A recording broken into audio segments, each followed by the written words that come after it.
of it all, he's a great fighter and a great boxer and a power puncher in both hands. You don't stand in front of that man.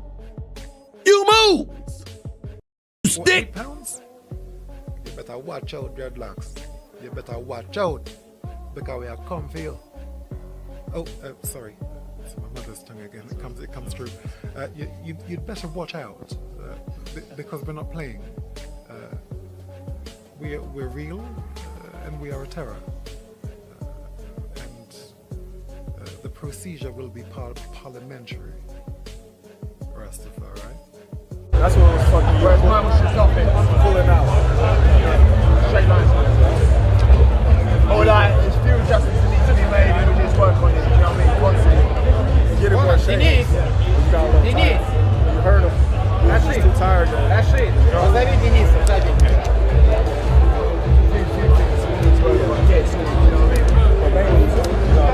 StephenASmith doesn't hand out warnings lightly. And when it comes to Conor Benn stepping into a rematch with Chris Eubank Jr., his words carry serious weight. Smith insists Benn should think long and hard before rushing into this fight, because Eubank's power is no ordinary Powerful individual who can get exposed by a boxer, because every shot he throws, he's trying to make it a power shot. commodity. It's punishing, precise, and capable of completely changing a fight with a single exchange. Benn may have heart in abundance, but as Smith emphasizes, heart alone won't save him. Eubank combines raw physical strength with sharpened ring IQ, and that's a deadly mix. A lot of emotions on the fight. You know, so for me it was like, yeah, you know, going into the fight, that was my aim, was to hurt him. Right. And I hurt him. And that was my plan. That's, you know, I'm not going in there to... If Benn ignores the warning and rushes in wild and reckless, Smith believes he'll be walking headfirst into disaster. Yes, Benn talks with raw emotion and conviction. He truly believes his aggression and grit can close the gap between them. But emotion doesn't win fights at this level. Charging forward with unbridled fury is exactly what Chris Eubank Jr. thrives on. Against a fight... You know, Conor Benn's Conor Benn. But I want him just to be a little bit smarter. We can't, like Nigel said, he's just winging away. And the heart's great, the balls are great, but you can outbox this guy as well. You're going to have to stand and fight, because he's going to try and walk you down and be the bigger man. But just be a little bit... Fighter who excels in timing, precision, and physical dominance, Benn's brawling style would leave him dangerously exposed. Even Eddie Hearn, Benn's promoter, understands the danger. While he publicly supports his fighter, Hearn has admitted there's a smarter way to approach this fight. Benn's fighting spirit is undeniable. I do see improvement there for Conor, and I do think the results will be different the other way around in the next fight. I think it'll go the distance a lot. Courage, determination, and a warrior's mentality. But courage alone isn't enough. Wild swings and relentless forward pressure might look brave to fans, but in truth, those tactics play perfectly into Eubank's strengths. Unless Benn fights with discipline, composure, and razor-sharp execution, he risks being systematically broken down by a stronger, smarter, and far more experienced opponent. Potential weakness, but is it enough? Former world champion Johnny Nelson points to one possible weakness in Eubank's game: his stiff legs. Nelson believes this flaw could be exploited if Benn brings the right strategy. However, even Nelson admits that Eubank's timing, accuracy, and power more than make up for that issue. To expect Benn to overturn the result of their first fight with nothing but heart and a couple of tactical adjustments... Not anymore, because his legs weren't working. He was throwing a lot of shots, but nothing had any real power or snap, because he didn't have it in him. And so he couldn't force his... Nelson argues is wishful thinking. Unless Benn evolves dramatically as a fighter, the balance of power in this rivalry remains firmly in Eubank's favor. Adam Booth's deep dive trainer Adam Booth takes the analysis deeper, breaking down why Eubank's physical presence matters so much. He highlights that even in their first fight, when Eubank's legs weren't at their best, he still dictated the tempo, showcased superior skill, and controlled the rhythm of the match. Booth's point is sobering. If Benn's biggest takeaway from the first fight was simply, "I stayed in there," then it's not much of a victory at all. Eubank wasn't at his physical peak, yet Benn couldn't capitalize in a meaningful way. While Booth believes Benn could improve in the rematch, the harsh reality remains: if Eubank comes into this fight fully prepared and at his best, Benn will be... We don't know what stamina and what engine he's got in him. Really. It's not about the stamina and the engine, it's more about the thought process and of gaining that experience of being there and doing it. It's like when you go into your first 12 rounder. No matter how fit you are. Staring down the same storm, only harder, faster, and more punishing than before. Tony Bellew, a career gamble former world champion. Tony Bellew doesn't sugarcoat his assessment. For him, this rematch isn't about stamina or sheer fitness. It's about maturity, composure, and mental toughness under the brightest of lights. Eubank has been through the wars, fought on the world stage, and knows how to endure the grind of a 12-round battle. Benn, for all his courage and grit, doesn't yet have that same level of experience. Bellew insists that you can't replicate those moments in sparring. The psychological battle, in Bellew's view, is already tilted toward Eubank. That's a gap Benn can't close, no matter how hard he trains. Bellew even goes as far as to say, this rematch cannot happen. For Benn, it's not just another fight, it's a career-defining gamble against a man. One of the worst pains you'll ever have.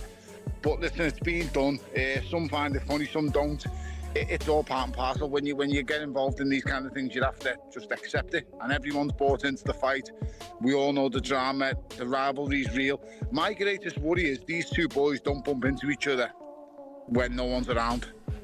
Yeah, because if they do, it's happening. 100%. It's worse than that, mate. Who thrives under pressure and on the biggest occasions. Eubank's composure is the key difference. And if Benn rushes in without a fundamental change in his approach, he'll be playing with fire. The raw drama of the rivalry. Bellew also captures what makes this rivalry so compelling. It's raw, authentic, and deeply personal. There's real pain, real risk, and very real consequences. Fans buy into it because it doesn't feel like manufactured hype, it feels genuine. Strip away the trash talk and marketing, and what remains is a clash between skill and reckless ambition. Eubank has honed his craft, weathered the storms of big nights, and proven he can thrive at the elite level. Benn, meanwhile, may be fearless, but fearlessness without control often leads to punishment. Carl Froch, the bigger picture former world champion. Carl Froch provides perspective. He admits this fight won't... For me, it's a fight that probably means a lot less for boxing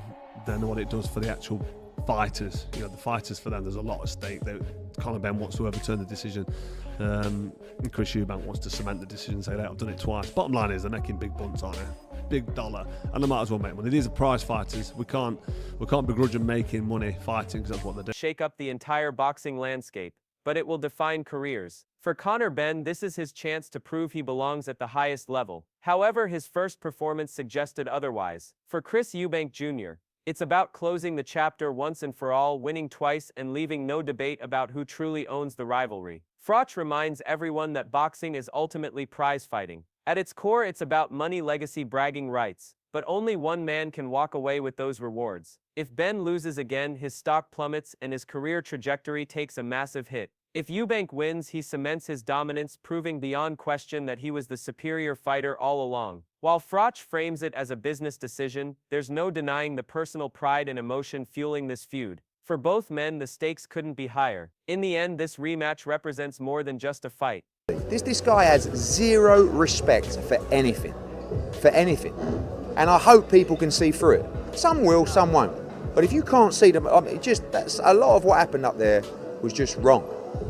So listen, we go to work and we're in to win the fight. It's discipline versus chaos, experience versus ambition, and skill versus raw aggression. Unless Benn can completely reinvent himself, Chris Eubank Jr. is poised to not only repeat his victory, but to do so in even more decisive fashion, leaving no doubt about who truly reigns supreme in this bitter family rivalry. Eddie Hearn, speaking from a promoter's perspective, zeroes in on Conor Benn's biggest weakness, heading into a potential rematch with Chris Eubank Jr. Discipline and respect for structure. Benn often charges forward fueled by raw emotion, abandoning tactical awareness against a seasoned, composed fighter like Eubank. That lack of structure isn't just a flaw, it's a glaring liability. Eubank isn't just physically stronger, he's smarter and far more calculated, punishing mistakes with ruthless precision. Hearn insists things will be different this time, but that's where reality strikes. Fight can only harm him, because that was a hard fight, the first one. This one will be another hard fight, whoever wins, unless there's a real freak occurrence, not a freak occurrence, unless someone gets caught with the shot really early, then it's going to be a hard night, which you still have to make Eubank the favourite again, like I did the first time. Promoter optimism might boost morale in Benn's camp, yet hope is not a strategy. The truth remains, Eubank thrives when his opponents underestimate him. and Benn has yet to prove he can adapt. If Benn couldn't figure out Eubank in the first fight, what evidence suggests he'll suddenly transform for the second? Eubank is already proven at the elite level, while Benn is still fighting to prove he belongs there. Barry Jones, a harsh reality check boxing analyst, Barry Jones delivers perhaps the sharpest dose of realism. He argues this fight is far more dangerous for Benn than it is rewarding. The first clash already took a heavy toll on him, and stepping back into the fire against a fighter like Eubank can only multiply the damage. Jones warns that no matter who wins, it will be another brutal night inside the ring. And in that kind of war, Eubank remains the safer bet. Why? Because Eubank's durability, granite chin, and ring intelligence give him... You know what, it was an unbelievable fight. I remember watching it, one of the best fights I've seen. I wasn't there live. I'd like to get to this next one, but I think it's not going to be another great fight, and I'm going for Conor Benn for the win. Do you believe he stopped Eubank this time? A built-in advantage in grueling fights. Benn, by contrast, relies on explosive bursts of aggression, fueled by emotion, an approach that inevitably fades over 12 rounds. Even if Benn somehow shocks the world with a victory, skeptics would likely call it a fluke, but if he loses again, his career credibility could be destroyed. For Eubank, however, a second win does the opposite. It cements his dominance, silences all critics, and proves beyond question that the first fight wasn't a lucky break, it was the truth. Jack Catterall. The lone optimist fighter Jack Catterall provides a rare voice of optimism for Benn. He praises their first fight as one of the most exciting clashes he's ever seen, even daring to back Benn to pull off the upset in the rematch. Catterall believes Benn's power could carry him to victory, and while it's refreshing to hear a fellow fighter give the underdog credit, his take feels more emotional than logical. Stopping Chris Eubank Jr. is a bold prediction, one that doesn't align with the evidence. Eubank has repeatedly proven his chin, toughness, and ability to absorb punishment from bigger, stronger opponents. Benn may possess explosive knockout power, but he has never faced anyone as resilient and composed as Eubank under the brightest lights. And if Benn couldn't finish him in their first fight, when Eubank wasn't even at his physical peak, what chance does he have when Eubank shows up fully prepared? Catterall's belief reflects hope, but the hard facts point the other way.